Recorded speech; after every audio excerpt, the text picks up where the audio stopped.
All right, folks, I'm back here again. Voice is still a little cracky here, so we're gonna just have to excuse me on that. Anyways, so we've got today is the January 8th, Tuesday, and we're coming up now. BAFTA nominations are, well, depending on where you are, early this morning or tomorrow.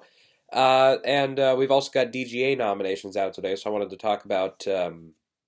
For sure, want to talk about DGA first, then we'll get into some of my updated BAFTA predictions before those nominations come out.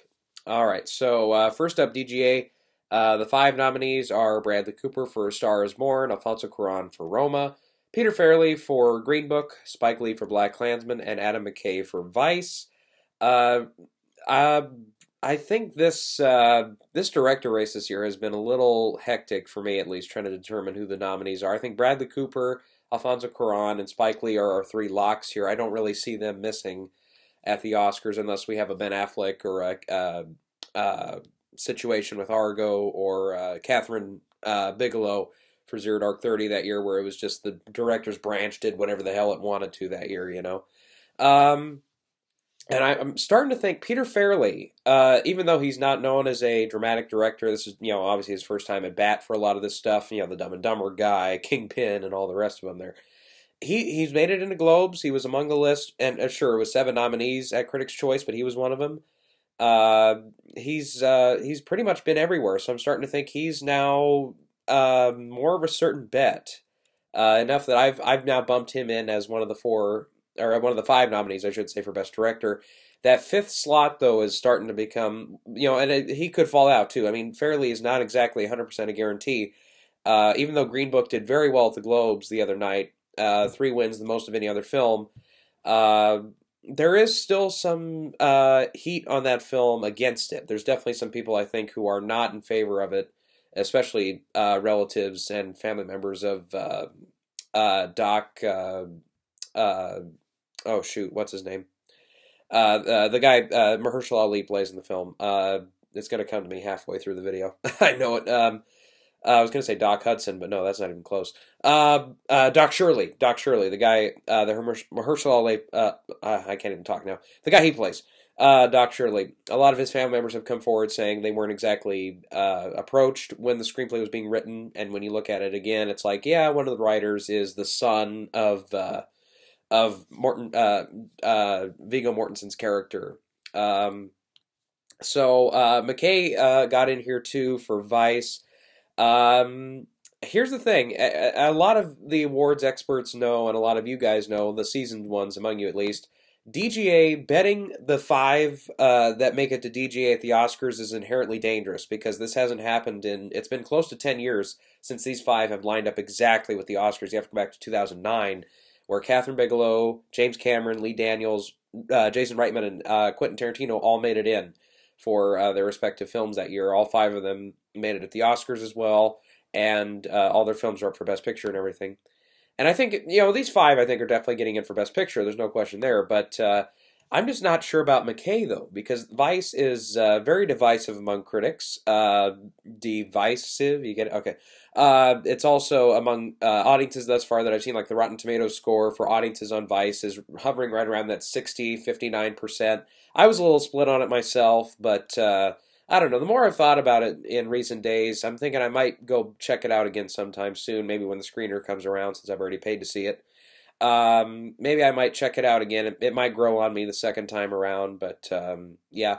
So right now I do have McKay in as well. I actually put him in before this came out. I had him in, I want to say, gosh, I want to say about a week ago I put him in. I just had a feeling about it, was all.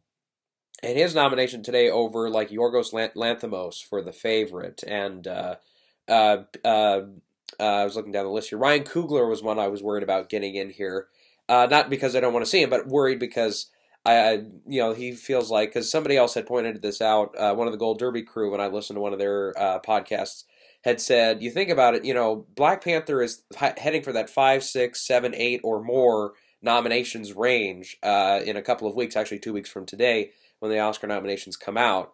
And it's, he pulled a fact, I didn't check it myself, but he's probably right. No film that has gotten 9 nominations or more has not been nominated for director. One of those 9 nominations has not been for director. I think Ragtime has 8 from '81, and that missed out on picture. But I think even that got into the director races, if I'm remembering correctly. I'm actually going to fact check that right now. '81, yeah, Milos Forman. He had to have been nominated that year, right? No, he was not. Okay. So yeah, 8. I think that's the record for most nominations without director or picture is 8, and that was that had a couple of song nominations: costume, art direction, cinematography, screenplay, and the 2 supporting acting races there. So that's I don't see that happening for Black Panther though. I think it's definitely in for picture. Coogler, again, he's got that point. That's the thing. I think Black Panther, if it's going to hit that 9 or more range, it's going to have to be in adapted screenplay, which the WGA nominations are also out. We can talk about that a little bit too. And Black Panther is among the nominees there. I'm kind of surprised by that too. I was thinking because I talked about it last time on my updated Oscar predictions list. I was considering putting Crazy Rich Asians in for adapted screenplay, and since then I have put Crazy Rich Asians in. I've taken First Man out. And I'm just not seeing, because even though Logan got nominated last year for adapted screenplay, I think that was because the race last year was just so, in adapted screenplay, was so small, that was just not a tight race at all. We had to really kind of latch on to different things to get those 5 nominees in there last year, at least from what I was seeing from it. And Logan just happened to be one. It was one of the more critically acclaimed films of the year. Didn't hurt that it was also one of the higher grossing. So obviously that fits into Black Panther's mold there as well. And definitely Black Panther was more in the Best Picture conversation than Logan was last year. But I don't know. It's just, the more I look back on Logan, the more I understand why it's nominated. You also had James Mangold writing the script there, who'd been, he's been around some Oscar-nominated films in the past. He's done like Walk the Line and stuff. But the Black Panther script, I'm just going to look it up here. I don't think any of the screenwriters on it. Because Coogler, he's been around films like Creed and stuff that have been nominated at the Oscars, but not exactly all of them have been, big players at the Oscars. And then the co-writer on the film is Joe Robert Cole, and he was a writer on a few of the episodes of the O.J. Simpson miniseries that FX did a couple of years ago. Great miniseries, by the way, People vs. O.J. Simpson. Go check that out if you haven't. So it's a couple of names that, they've been around. They've definitely been acclaimed for what they've done in the past.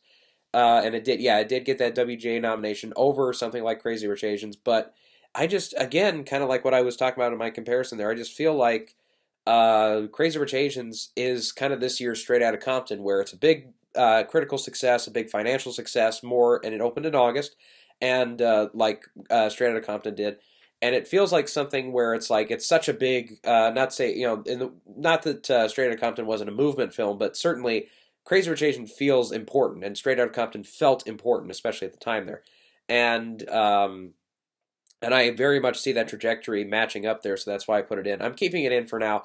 But if Black Panther does score that adapted screenplay, I've got it in. Oh, God, I don't even have to. Oh, boy, I have to think about it here. I've got it in for cinematography. I've got it in for production and costume design. I've got it in for score. I've got it in for song, the 2 sound categories. I've got it in for visual effects. I think that's 8. And picture is 9, so... Yeah, that would kind of break the rule based on what I've got it in, and I might be missing a category or 2 there. I don't have it in for makeup, and I don't think I have it in for editing at the moment here either. Editing is definitely one it could fall into as well. Yeah. So right now I've got it in for 9 with Best Picture, so it would kind of break that mold there. But I don't know. I just don't, with Peter Farrelly making it in all over the place, and Coogler, in the meantime, he'd have to pull a, oh God, what was his name? Foxcatcher.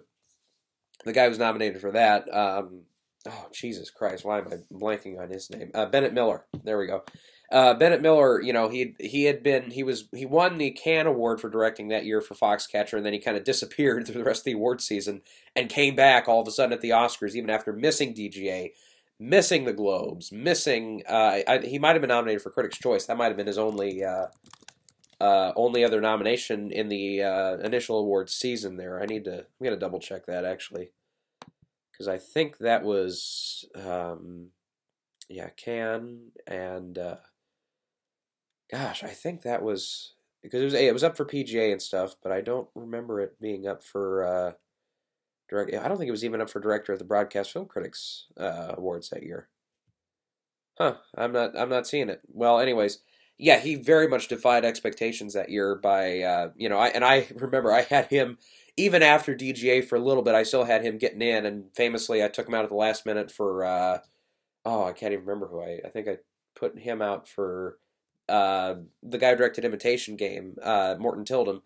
And it didn't pay off. At least Morton Tilden got in, but who did I think I had DuVernay or somebody in that that didn't make it. Or it was something like that. But anyways, and you look at who else could get in. Barry Jenkins, Beale Street could talk. I think that ship is really starting to sail.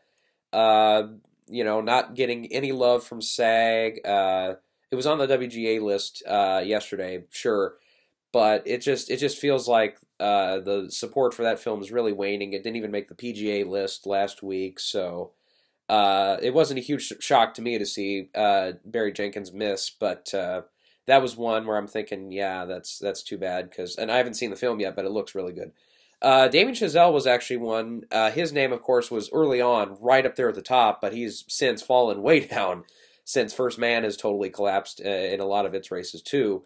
But I was thinking, I was like, if DGA really wants to pull something out of the hat, and somebody like McKay or Fairley, who both got in, if one of them falls out, I said, the first choice I would say they would go with is Ryan Coogler, and then somebody like Yorgos Lanthimos for the favorite, and then third, I would say, even before Barry, would have been somebody like Damien Chazelle. That film, it's coming out on Blu-ray and DVD, I think, here in the next couple of weeks, or it might be out on digital now, something like that. So it's kind of hitting that second wave right as Oscar voting is going in. So and actually, I'll getting into BAFTA predictions, I'm actually thinking, because like Bridge of Spies a couple of years ago, that one I remember it did okay at some of the precursors like the Globes. It only got the one nomination for supporting actor for Mark Rylance. Did okay at SAG, only got the one nomination for Mark Rylance again. Broadcast Film Critics Society, I got a few nominations there, but then it really surged at BAFTA, and it got like 9 nominations there, or 8 or something. It tied with Carol for the most nominations that year. I can see a scenario like that playing out for First Man, where it can get a lot of nominations tomorrow at BAFTA, and all of a sudden we're like, okay, so does that mean this, and this for First Man all of a sudden again? And I've been talking about it for a couple of weeks now, where I think First Man is very much like this year's, or like last year's Darkest Hour.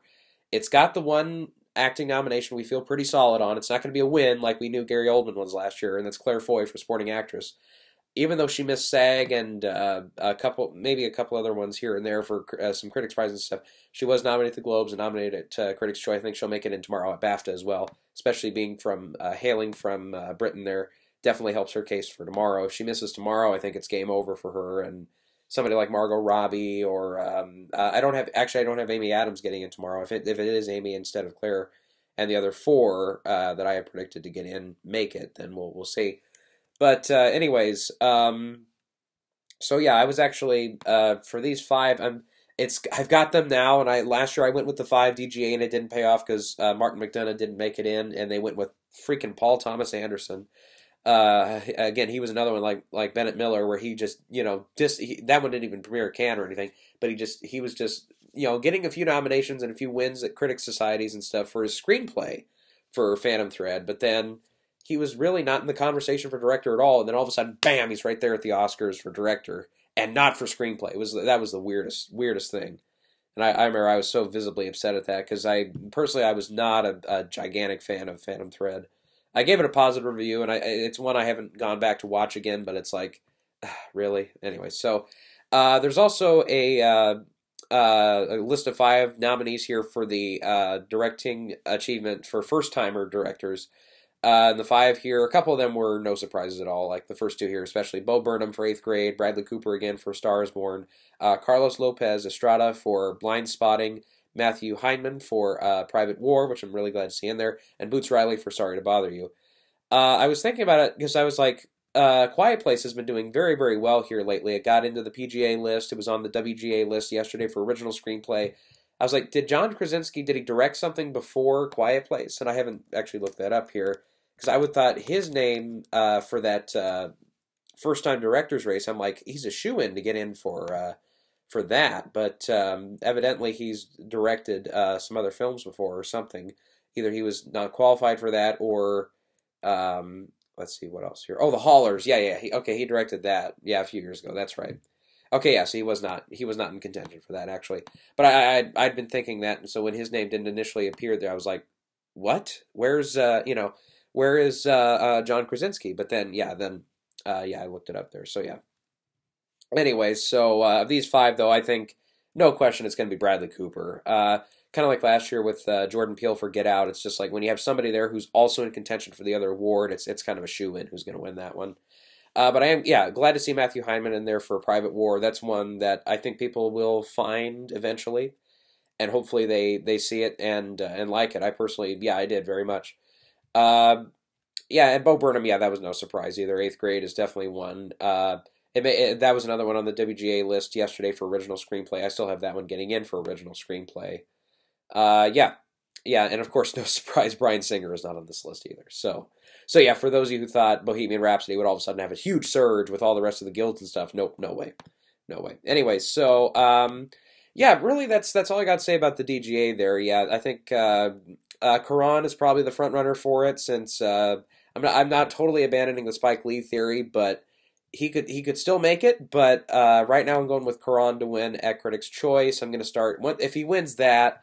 Then I think I'll just stick with Cuarón from here on out. But just in the offshoot that Spike Lee all of a sudden wins at Critics' Choice, then maybe I'll start reconsider him again for DGA. I think Cuarón will probably win it at BAFTA. There's a chance even Roma could win at BAFTA for Best Film. It's even though it's produced and directed by a Mexican director, it's definitely got a European flair. Slice of life. Very much in the 500 Blows and Bicycle Thieves kind of style. European style there, which I know BAFTA, if anybody's going to really, really go for it, I think BAFTA would. Anyways, and speaking of Cuarón, really quick before we get to BAFTA, though, there was one thing I wanted to bring up, and that was at the Globes, right after he had won. I guess there was a little bit of I don't want to say controversy, but a little bit of a moment backstage where he was asked by an interviewer, somebody from the press there. I looked at a couple different versions of the story or whatever, a couple different write-ups. And I've forgotten his name and the association he worked with, the paper or whatever. But evidently they had asked him how, because I guess he was quoting somebody else saying that Roma doing so well for Netflix and stuff is the death of independent cinema and all that. And the death of foreign cinema doing well in the U.S. in theaters. And Cuarón got a little heated about it. He got very defensive about it. And I know some people have been... backlashed a little bit against how other people have written up about it. There's been some a couple of the things I read were that he ripped one for he got I think that was the way they phrased it, something like that, where he kind of ripped at the reporter there. It wasn't quite that bad, I don't think. And I think Cuarón's response was pretty much right on for what he said. He made the points of like. Foreign films, especially in the U.S. market, tend to not do well. There are a few exceptions, of course, but for the most part, if a foreign film plays in the U.S., it's always in limited markets, always a limited run. It makes, if it's lucky, it makes a little over $1 million domestically here, and that's really about it. Again, there's a few exceptions here and there, but and Roma, from what I've heard, just conjecturally and stuff, because Netflix never releases the numbers and stuff.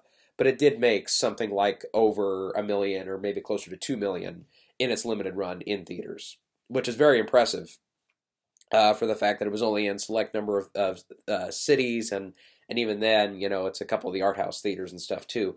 So Cuarón definitely, he got a little defensive, a little heated about it, but it wasn't like he was threatening the reporter. It wasn't like he was pulling a Russell Crowe and like throwing telephones or anything. So, I think it'll go away the same way that there was a small little mini controversy last year, which I made up a little bit about. Maybe, I don't know, maybe a little bit biased for me, I guess, but about Guillermo del Toro last year, where he was, I guess, being taken to court because somebody else had initially said he had ripped off the idea of Shape of Water from somebody else, and that was definitely something. It was in one ear, out the other. And it could have also obviously been a smear campaign by somebody from the another studio. I don't even want to guess who it would come from. It could have come from anybody, really. Even somebody who wasn't in the Oscar race last year, to be honest. It could have been Warner Brothers, could have been Paramount, could have been anybody, you know.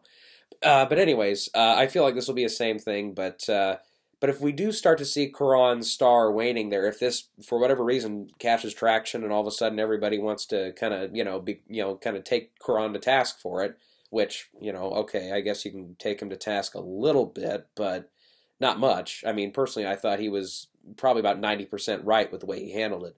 Sure, he got, he kind of raised his voice a little bit here and there, but for the most part, I mean, he wasn't flying at the guy, he wasn't calling him out, he wasn't,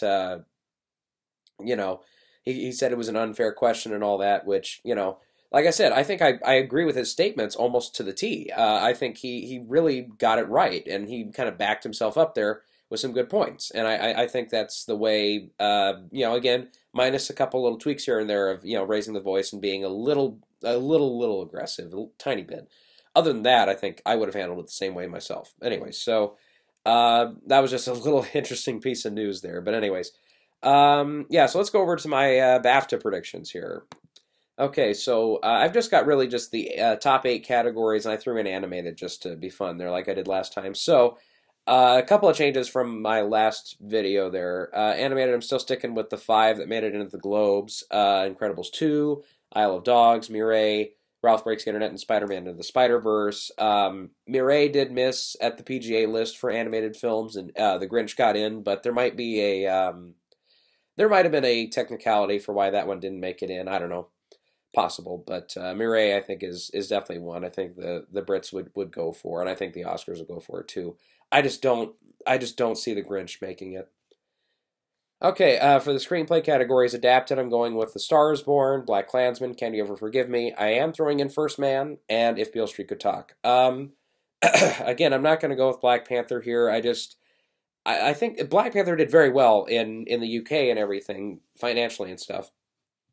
But I don't know. I just don't see it making the list there for really any of these top categories. I can even see it missing Best Film, and I don't have it in.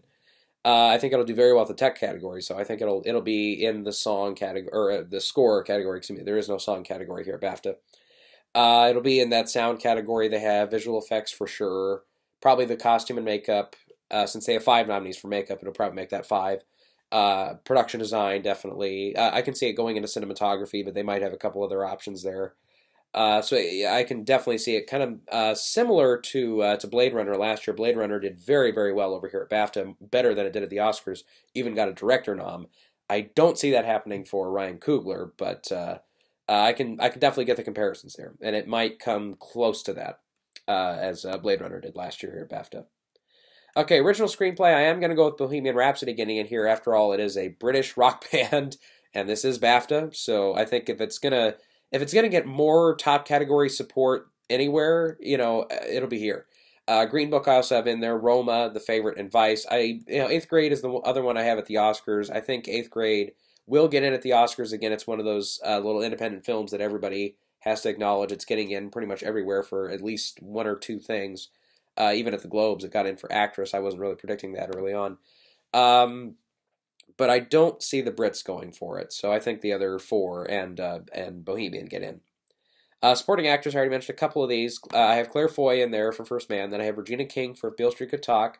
I have Margot Robbie in for Mary Queen of Scots, since she is, after all, playing the Queen of England. Emma Stone and Rachel Weisz both for The Favorite. I have as my last 2 there. Yeah, I'm thinking Amy Adams is here for Vice. I think Amy, if I remember correct, no, I was going to say for American Hustle, right? But she did make it in for that. Big Eyes, I remember she. Oh shit, maybe I'm remembering that wrong. But I know Amy's. She got in for Arrival too, I think, over here at BAFTA.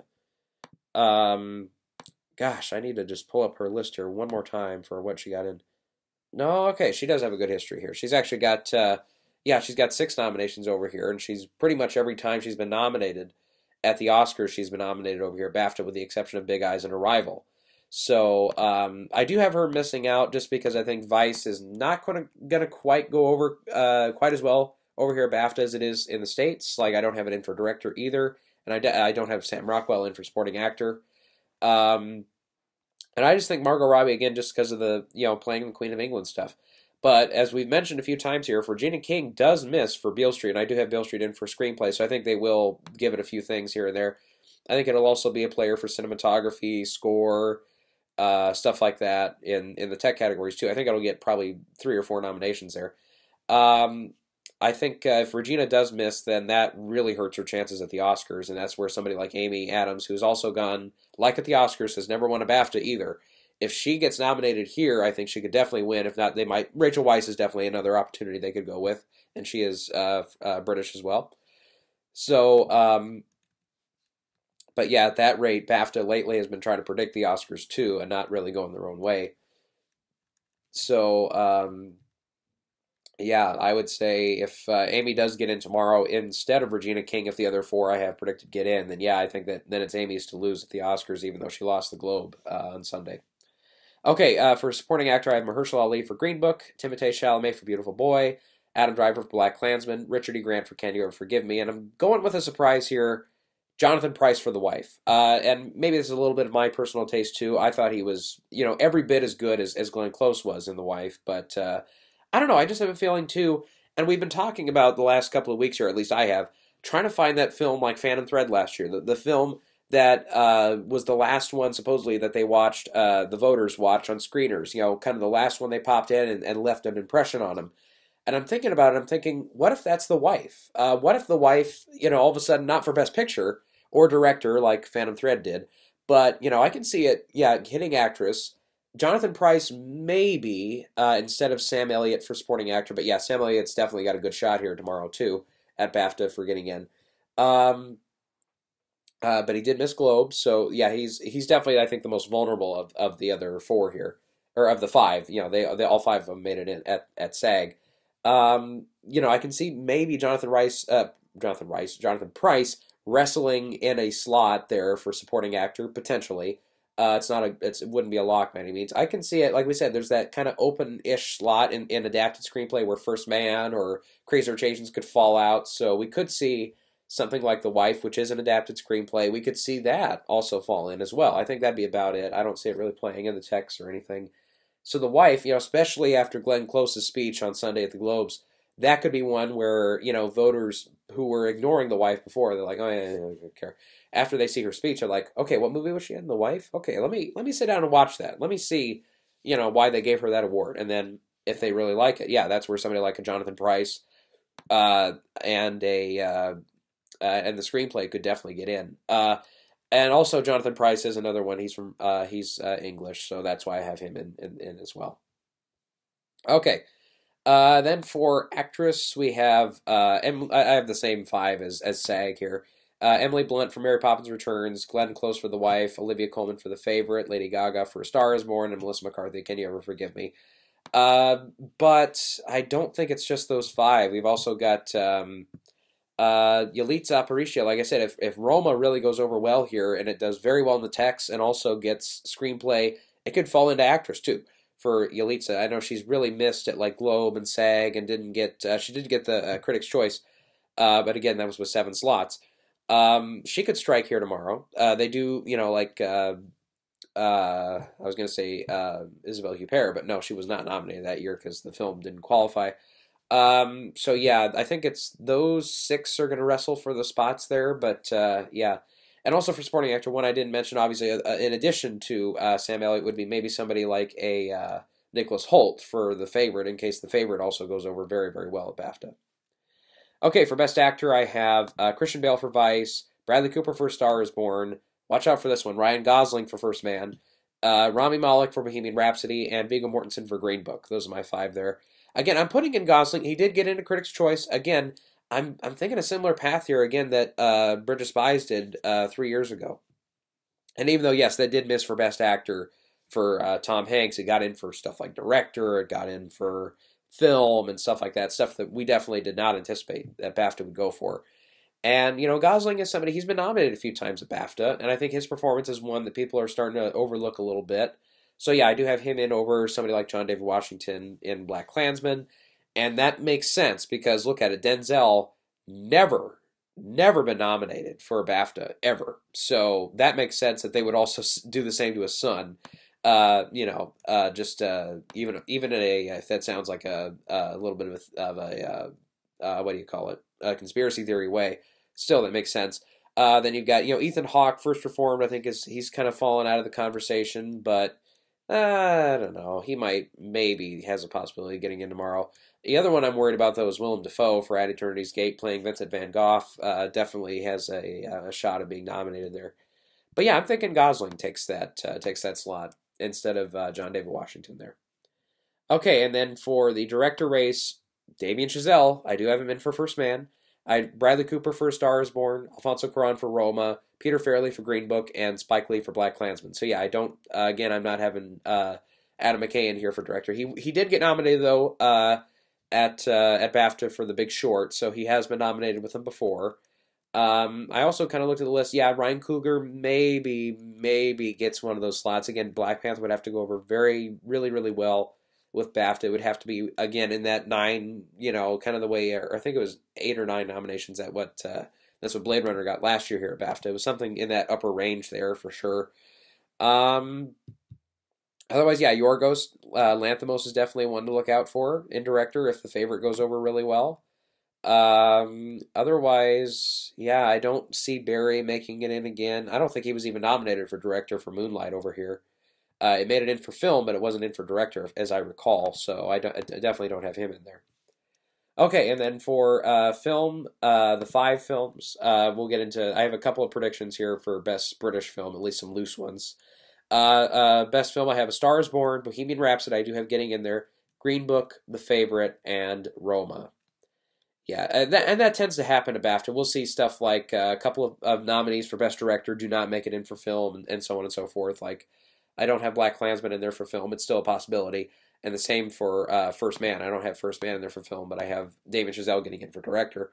And I looked at it last year. Denis Villeneuve got in for director for Blade Runner, and that was not in the film list for BAFTA last year. Who was the other one? I saw there was one more. Or at least it was somebody who was, I think it was Luca Guadagnino for Call Me By Your Name. And that did make the film list for Best Film, sure. But, he was not front and center for the conversation there for the Oscars, at least.